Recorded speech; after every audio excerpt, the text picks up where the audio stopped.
Ser mãe, pai ou responsável é um dos desafios maiores de qualquer ser humano.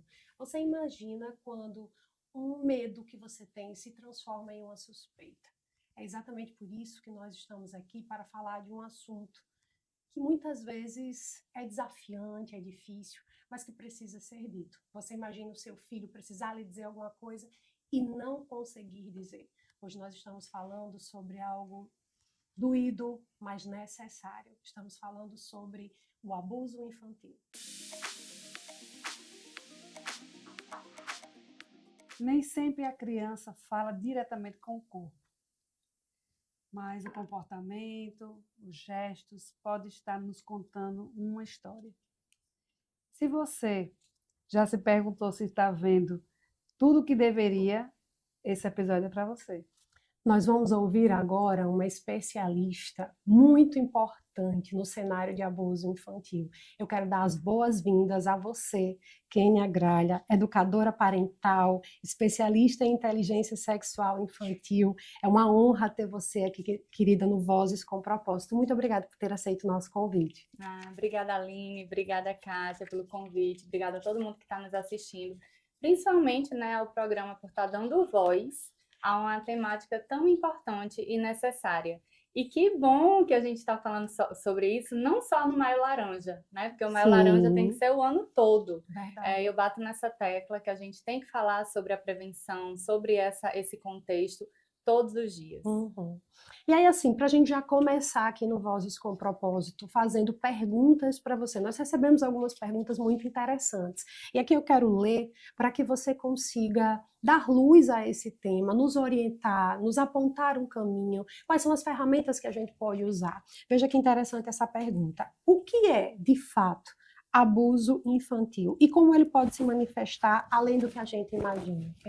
Essa pergunta eu acho muito potente porque a gente precisa se desprender que o abuso tem que ter penetração, tem que ter o ato sexual em si. Mas abuso sexual infantil ou, né, qualquer tipo de abuso é qualquer ato libidinoso que se faça com uma criança. Ou seja, lembra aquela situação de antigamente que os avós adoravam fazer na hora da troca de fralda? Um cheirinho, né? Um alisado, tudo isso se configura abuso. Então, a gente precisa tratar disso, né? Como é que a gente soluciona os números horrendos? Hoje o Brasil ele está no 2º lugar no ranking mundial de exploração e violência sexual. E a gente precisa ter essa alerta. E alerta para quê? Desses dados, né, do 2º lugar do ranking mundial, aproximadamente 85% dos casos eles acontecem num ambiente de confiança da criança, ou seja, dentro da própria casa. Então a gente precisa ter isso elevado na nossa consciência. Esse entendimento, não é? Esse entendimento para quê? Para que a gente trabalhe na solução. Qual é a solução? É trabalhar a prevenção. Então, é trazer, né, com naturalidade, falar sobre sexualidade de uma forma natural e desmistificar que falar sobre sexualidade eu vou estar antecipando algo para o meu filho desnecessário. E não é. Porque a gente tem aquela imagem de que falar sobre sexualidade é estar ensinando sexo para as crianças. É verdade. E é totalmente diferente, gente. Sexualidade, ela está conosco desde o ventre da nossa mãe. Então, está em todas as esferas da nossa convivência, está em todos os nossos quereres, está em todos os nossos prazeres. A escolha da nossa profissão tem a ver com sexualidade. Então, se está desde o ventre da mãe, a gente começa ali, está na barriga, olha, seu corpinho é muito especial, você é muito bem quisto, nasceu, está ali, ó, vou trocar sua fralda, com licença, né? Mamãe tá fazendo isso porque você ainda não sabe, eu preciso higienizar o seu corpo. Então, assim, é de forma muito natural. Nomear as partes íntimas como elas devem ser nomeadas. Meninos têm pênis e meninas têm vulva. E a gente se assusta porque nós não recebemos essa educação. Sim, é verdade. Então, é verdade. Se a gente tem um dedo, se a gente tem uma cabeça, se a gente tem um olho, a gente tem pênis e vulva. Não tem que estar inventando apelido. E se inventar, ok, né? Tem famílias que apelidam mesmo. Se já existir essa cultura do apelido, a gente precisa dizer para a criança, olha, aqui em casa a gente trata como florzinha, como pintinha, mas tem um nome correto. E o nome correto é pênis e vulva. Sim. Então, tratar com naturalidade, sabe? Por quê? Porque o abuso, ele não é só penetração. Ele não acontece só com desconhecidos, muito pelo contrário. São pessoas legais, queridas, amadas pelas crianças, porque primeiro eles analisam aquele contexto familiar para ver se existe alguma vulnerabilidade nessa criança, para ele poder se aproximar, ganhar confiança e atacar. Verdade. Kênia, você como especialista na área, me fala assim, o que é que os pais devem fazer quando tiver o mínimo de suspeita de abuso? O mínimo de suspeita é primeiro validar a fala da criança. Ou seja, a criança chegou e falou: ai, mamãe, meu tio passou a mão na minha bunda. Isso é abuso, gente. Qualquer coisa que ultrapasse o limite do corpo da criança é configurado abuso. A criança, ela não está sendo respeitada, ela está sendo invadida. Sim. Então, assim, não reage de uma forma, meu Deus, você tem certeza disso? Como foi que aconteceu, sabe? Tipo, nossa, você foi muito corajoso de vir me contar. Incentivar, né? Incentivar, validar a fala dela. Porque quando a gente faz qualquer coisa que vá além da validação, a criança já se sente culpada por aquilo que aconteceu e ela não tem culpa. Exatamente. E pensando nessa questão do silêncio, do abuso ser silencioso, como é que os pais, eles conseguem diferenciar quando é uma mudança de comportamento natural do desenvolvimento da criança, do jovem, do adolescente, e quando não, quando é um comportamento que ele está feito ali por causa que aquela criança está sofrendo um abuso. Como a gente consegue identificar essa diferença? Sim, tem várias formas, né? Eu costumo dizer que crianças, elas nos revelam que estão sendo abusadas, mas usam as palavras como último recurso. Então, como é que a gente consegue identificar? O normal, que é aquela criança que vai se fechar, que é aquela criança que vai ter uma regressão, vai começar a fazer xixi, que quer esconder o corpo, não quer mais tomar banho, porque se tá limpinha, cheirosinha, pode atrair o abusador, entende? Então, assim, são questões que você olha e pode ser abuso, tudo pode ser abuso, como tudo pode não ser abuso. Alguma necessidade, essa criança, ela precisa ser entendida, né? E o que eu gosto de trazer também é que existem comportamentos que esse abusador, ele pode despertar um prazer nessa criança precoce. Então, a criança pode gostar daquela sensação. E ela começar a repetir isso com os coleguinhas. Natural, né? Achar natural. Só que aí, aonde é que está a diferença? A criança que ela foi abusada, ela vai fazer na base do segredo. Porque o abusador, ele vai usar esse contexto do segredinho, do escondido, isso aqui é nosso, esse aqui é só nosso. Exatamente. Entendi. A criança trazer para perto, né? que age de forma natural, da curiosidade. A gente tá aqui conversando, a criança vai estar aqui mexendo na parte íntima, vai baixar a calça para ver, entendeu? Porque é algo natural. Então, aquilo ali está dentro do contexto. Mas a criança que chama o coleguinha para o canto, para ficar pelado, para ver a parte íntima, tem que ficar antenado, em alerta. Exatamente isso. E o que os pais devem fazer ao suspeitar de um abuso? Quais são as providências, quais são as medidas de urgências e necessárias para ajudar essa criança e ajudar a família, né? Sim. Nesse caso. Isso é muito importante de ser falado, porque primeiro, suspeitou, você tem que acolher essa criança. A primeira coisa, né? A criança, ela não tem culpa de nada, ela é vítima, sempre. Ela não tem permissão para dar o consentimento a um adulto mexendo no corpo dela. Primeira coisa é isso. Segunda coisa, gente, que é muito importante ser falado, é que não é só a suspeita com os nossos filhos, né? É suspeitar com qualquer criança. Perfeito. A gente não precisa ter provas palpáveis, porque muita gente fica assim, ai não, tô desconfiando, mas eu tenho que ter um vídeo, eu tenho que ter uma foto, eu tenho que ter alguma prova. A gente não precisa de prova nenhuma para notificar a violência. A gente só basta... Suspeitou, notifica. E aí notifica através do Disque 100, conselho tutelar, você pode ir diretamente na polícia. Tem formas anônimas de estar fazendo essa notificação. E tem formas também, se você quiser, de fato, né, meter a cara e vou defender essa criança a todo custo.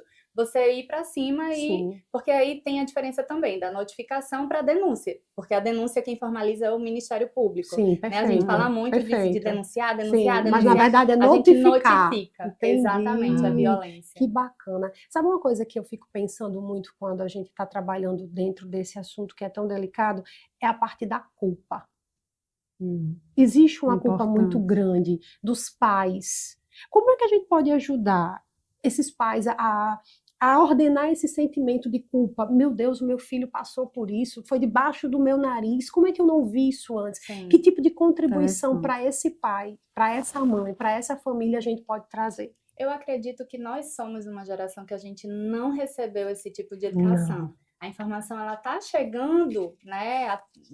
A gente está sendo bombardeado de informações agora. Sim. Então, eu acho que ninguém tem culpa.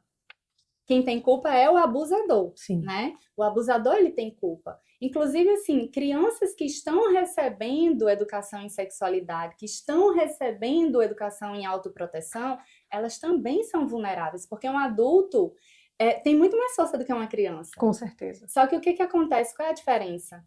A criança que ela recebe a educação em sexualidade e autoproteção, ela não vai ficar tanto tempo dentro dessa situação de abuso, porque ela vai falar, ela Tem um vai colocar em conhecimento, né? prática as regras de proteção. Sim. Quer falar não, quer gritar, quer correr, Sim. né? Quer contar para alguém da confiança. Vai ser diferente de antigamente, que as crianças ficavam anos naquela Sabe uma situação. coisa que eu dizia muito para os meus filhos quando eles eram menores? Porque agora eles são todos adolescentes e pré-adolescentes, né? Sim. Quase adultos. É quase adultos. Mas quando eles eram pequenininhos, eu sempre trazia esse termômetro para eles. Meus filhos, se for escondido, se não puder ser no olho do papai, no olho da mamãe, tem alguma coisa errada. Aí você chama a mamãe. Mas você sabe que Isso. essa é uma das técnicas que a gente usa, É? que é ensinar para a criança a diferença de um segredo bom e um segredo ruim. Olha que Ah, olha só. bacana. Porque o segredo bom é aquele que tem data e hora para acabar e que é feito na frente de todo mundo. Sim, E o entendi. segredo ruim Que é aquele que chega e fala: interessante. não conta pra mamãe e pro papai. Sobre isso aqui ameaça. é só nosso. É um segredo só nosso. Exatamente. E aí eu sempre digo a eles, até hoje, olha, Clara, Arthur, aquilo que você precisar fazer escondido, você precisa rever. Sim. Porque Isso. talvez esse escondimento seja errado, meu Sim, filho, minha sim. filha. É verdade. Aquilo que é leve, bom, belo, honesto, justo, Sim. a gente faz na frente Na das frente de todo pessoas. mundo, né? Então esse foi Ainda sempre mais um falando em termômetro. criança, Exato. né? Eu É. sempre Aí a usei coisa é mais esse termômetro. E assim, profunda. muitos pais, né, muitas pessoas têm dificuldade e me perguntam assim, tá, mas como é que eu começo a falar sobre isso? Sim, né? é uma pergunta que eu ia Gente, trazer. a gente tem muitas vertentes, tem músicas, tem livros, tem contação de histórias, tem muito material hoje lúdico, porque a criança ela aprende através da ludicidade, Sim, né? sim. Então, eu inclusive fiz o livro Meu Corpo Ninguém Toca, Sim. eu grito, eu corro, eu conto, que tá aqui, eu trouxe para vocês duas. Ai, que que lindo. maravilha. E assim, é uma ferramenta que essas crianças da historinha, elas já recebiam educação em sexualidade, morando num condomínio fechado, com as mães supervisando, aconteceu algo com uma delas. Entendo. Então, assim, é explicar que é possível acontecer Sim, mesmo com essas mesmo. crianças, Uhum, entende? entendo. Mas que essas crianças, elas vão aprender e vão colocar em prática a autoproteção. Elas são muito capazes. Então, o livro ele tem todo esse contexto, tem material para pais, cuidadores e educadores, Uhum, e também tem ótimo. 2 músicas fechando o conteúdo do livro, que uma é a Bacana. 4 regras da proteção e a Uhum. outra é Segredo do Bem. Perfeito, o livro é completo, que então. incrível, Completo, muito bom. completo. Parabéns, É. Kênia, Parabéns, parabéns. Kênia. Que bom que Esse aqui é você, seu. está, obrigada, Esse meu aqui é bem. Ai, Que bom que você está lindo, aqui gente. conosco. Que bom que você pôde contribuir no Vozes com Propósito, uma fala tão assertiva sobre um assunto tão delicado. Eu queria que você deixasse aqui para a nossa audiência umas considerações finais, algum alerta que você queira fazer, pode ficar à vontade.